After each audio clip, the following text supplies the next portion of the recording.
Welcome to VLearn. This is session 10, part 1st of basic math. So in today's session, we are going to discuss about simple applications of differential calculus.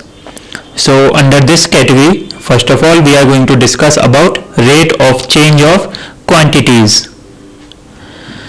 So here we are going to discuss about rate of change of quantities. So let us consider a differentiate function y equals to fx.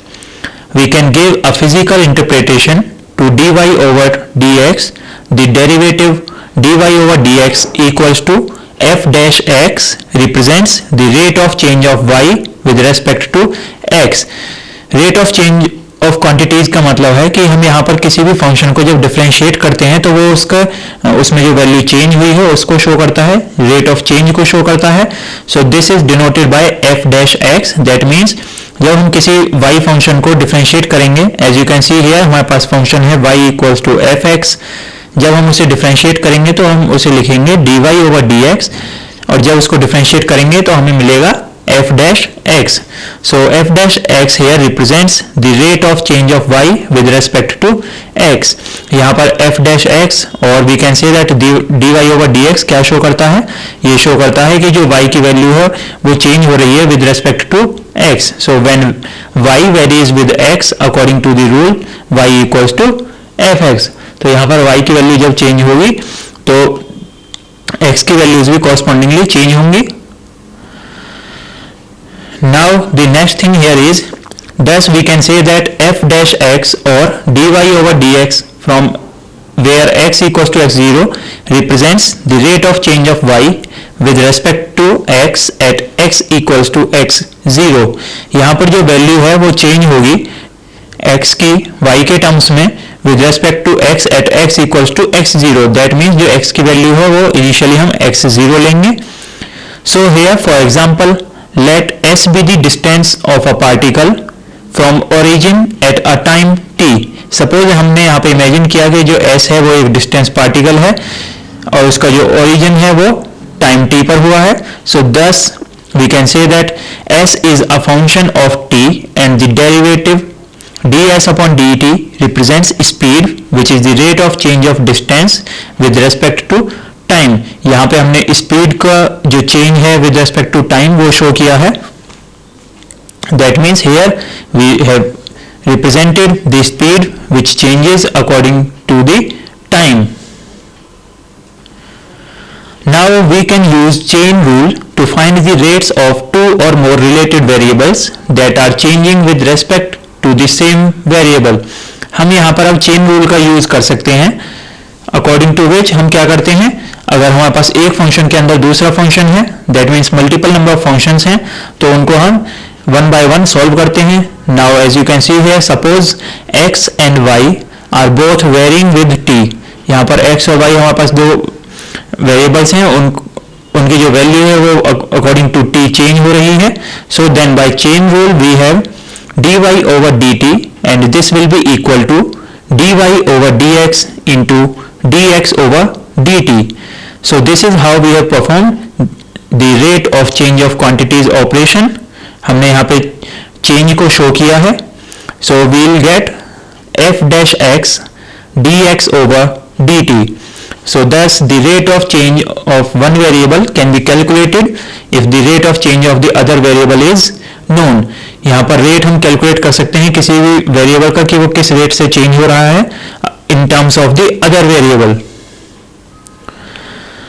Now here is an example, like we have example 1, that is a spherical balloon is being inflated at the rate of 900 cubic centimeters per second.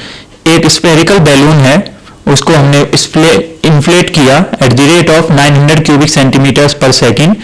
So here we have to calculate that how fast is the radius of the balloon increasing when the radius is 15 centimeter. हमें ये calculate करना है कि कितनी fast उसका radius change होगा, increase होगा when radius is 15 centimetre. अभी जो करंट रेडियस है वो 15 सेंटीमीटर है. So here is the solution of this question. So here we are given that the change of volume and are asked the rate of change of the radius. So let r be the radius and v cubic centimeters be the volume of the balloon at instant t. यहाँ पर क्या है, हमें given है कि जो volume है वो किस रेट से चेंज हो रहा है and the change of radius we have to calculate. So here let r is the radius and v is the volume in cubic centimeters. Now we know that the radius of the sphere is v equals to 4/3 pi r cube. Volume हमें यहाँ पे calculate करना है, हमने volume का formula put किया, that is v equals to 4/3 pi r cube. अब हमने इसको with respect to time differentiate किया वॉल्यूम को. So as you can see here, differentiating both the sides of this equation with respect to t, जब हमने इसको differentiate किया दोनों साइड से with respect to t, हमें क्या मिलेगा, we'll get dv over dt equals to 4/3 pi into 3r square dr over dt. So we'll get 4 pi r square dr over dt. Now the important thing here is that note that have used the chain rule on the right hand side. हमने यहाँ पर chain rule use किया है right hand side में. So it is given that dv over dt equals to 900. हमें change in volume पता है, वो हमें given है 900 and radius is 15. ये जो हमें वैल्यूज गिवन है, अब इनको हम अपने इक्वेशन में पुट करेंगे, जो अभी हमने फर्स्ट टाइम डेरिवेटिव फाइंड किया है उसमें पुट करेंगे. That is 900 will be equal to 4 pi then 15 whole square into dr over dt. So after solving this we are going to get dr over dt, then this will be equal to 900 divided by 4 pi into 225 and that will be equal to 1/pi centimeter per second. So this is how we are going to calculate the change in radius, or we are going to solve these questions of this type. So here we can say that the radius is increasing at the rate of 1/pi centimeter per second. So this is the answer of this particular question.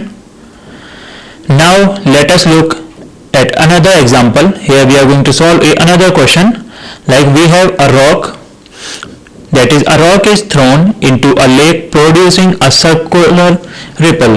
That means हमने यहाँ पे एक पत्थर को throw किया किसी lake में और वहाँ पे क्या होगा, सर्कुलर रिपल होगा. That means the radius of the ripple is increasing at the rate of 3 meter per second. वहाँ पे जो रेडियस चेंज हो रहा है after the repulsion, उसका रेट है 3 meter per second. Now we have to calculate that how fast is the area inside the ripple increasing when the radius is 10 meter. अब हमें कैलकुलेट करना है कि एरिया यहाँ पर कितनी फास्ट रिपेल होगा, इंक्रीज होगा व्हेन रेडियस इज 10 मीटर. जब रेडियस 10 मीटर है तो यहाँ पर rate of change of area हमें कैलकुलेट करना है.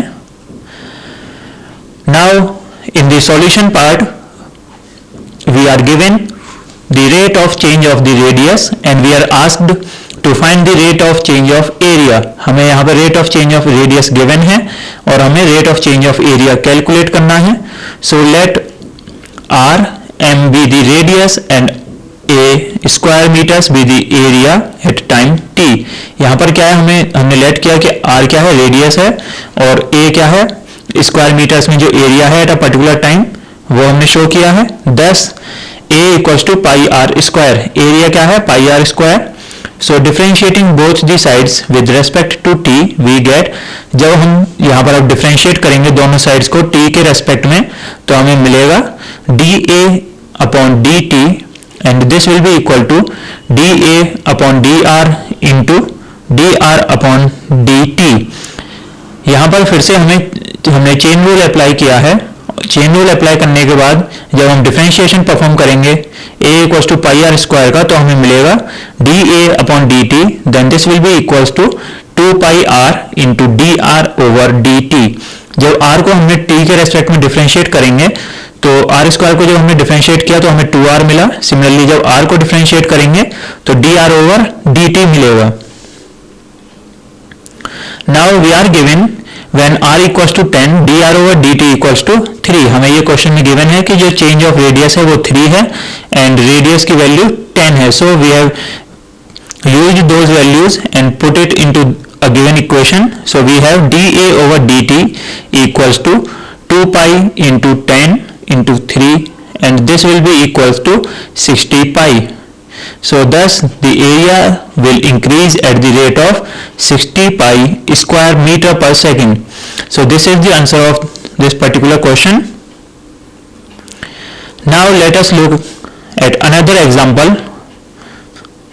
Now here a young child is flying a kite which is at a height of 50 meters. So यहाँ पर जो kite की height है वो 50 meters है and the wind is carrying the kite horizontally away from the child at a speed of 6.5 meter per second. यहाँ पर क्या है, जो wind है वो kite को horizontally ले आ रही है opposite direction में at a speed of 6.5 meter per second.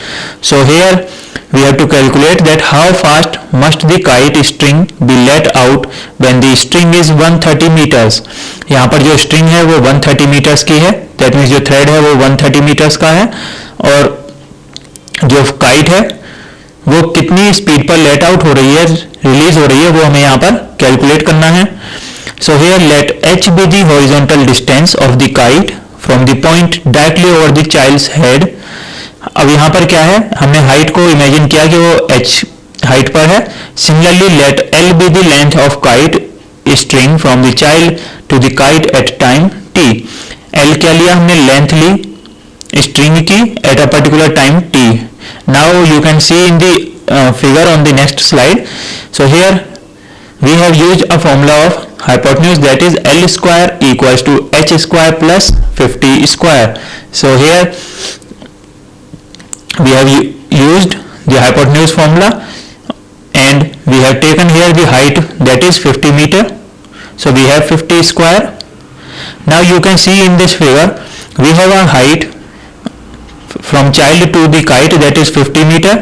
Then thread is, we have to imagine this. So this is the figure which shows a given equation, like differentiating both the sides with respect to t, we get 2l into dl over dt. So this will be equal to 2h into dh upon dt or l into dl over dt, and this will be equal to h into dh over dt. So this is how we are going to differentiate this equation. Now after that we are given that dh over dt equals to 6.5 metre पर second. जो height है वो 6.5 metre पर second पर change हो रही है, तो हमें ये गिवन है, हमने वो पुट किया. So we are interested to find dl over dt. अब हमें dl over dt फाइंड करना है. हमें गिवन है कि l क्या है, equal to 130. So but when l equals to 130 we have h square equals to l square minus 50 square. हमने हाइपोटेन्यूज का फॉर्मूला यहाँ पर यूज किया. So we have 130 square minus 50 square and that will be equal to 14,400 और h equals to 120. हमने यहाँ पर उसका स्क्वायर रूट कैलकुलेट किया है, तो स्क्वायर रूट कैलकुलेट करेंगे तो हमें 120 मिलेगा. Thus dl over dt will be equal to 120 upon 130 into 6.5. After solving this equation we are going to get 5 meter per second. So this is the rate at which the length is going to change of the string. So this shows that the string should be let out at a rate of 6 meter per second. So this is the end of today's session. Thank you.